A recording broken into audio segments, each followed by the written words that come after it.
Seesaw Sanji here with another video. This is big. I figured something out here. Listen to me, hear me out. Uh, if you look at all the different pirate crews, they're like the major ones, like Gol D Roger, the Straw Hats, Blackbeard, Red Hair Shanks. They're basically the same skill sets and everything, but it's just taking the characters and all the different skill sets and just reallocating them around. They always have a sharpshooter. They always have, a very smart person, a swordsman, a brawler of some type of shapeshifter of some sort, an infiltrator, somebody who's like a spy, kind of really intelligent. Um, so I was looking at all the different crews, and the Gol D Roger crew is the three are based off of metals, gold, silver, and copper. And everybody's always said the podium thing, it's first, second, third. That's never really set right with me because first things first, it's not gold, silver, and copper. It's gold, silver, and bronze. Um, Also, too, that's more of a Western concept, you know, for the Olympics and stuff. But other than that, Japanese people are really like into sports like heavily like that. They dabble in it, but they're mostly in activities like archery and martial arts and playing different music instruments and stuff of that nature. They're not really like heavily into like basketball and football and baseball like we are in the States. So, I mean, they play it, but they kind of dabble in it. They don't really pursue it like we do. Um, but so I never really bought that. So I was, I was comparing Zorro and Silver's Rayleigh. Okay, I know Zorro is Spanish for fox. Okay, I was thinking like silver fox, the gray-headed person. What does that mean for Japanese? What does that mean for Shinto or Buddhism? What does that mean? Okay, there are other fox spirits besides the nine tails. I know everybody's familiar with the nine tails because of Naruto, but there's other fox spirits, and there's a golden fox and there's a silver fox, Kinkagu and Ginkaku, Kinkagu and Ginkaku. They're messenger spirits or messenger deities.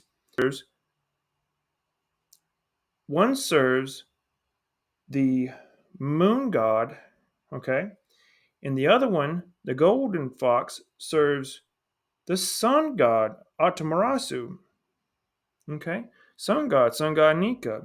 So you got the parallel of Gol D Roger, golden fox, sun god Nika, the sun god, silver fox, the moon spirit, the moon deity, okay.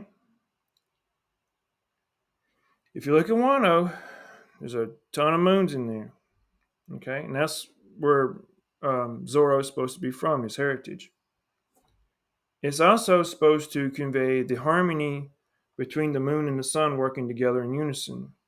And except for that one little filler arc or whatever, you really hardly ever see, um, the sun and the moon or Zorro and Luffy fight. Not like the way like Sanji and Zorro do. They fight all the time. Okay. Now you look at Copper. I believe there's some type of parallel with Chopper as well.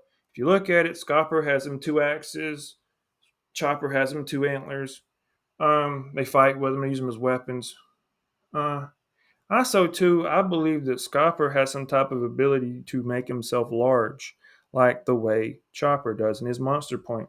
That would explain how he had a baby with a giant. Um, I mean, that's just my headcanon. Um, Now, copper, what does that mean in Buddhism and Hinduism? It means purity.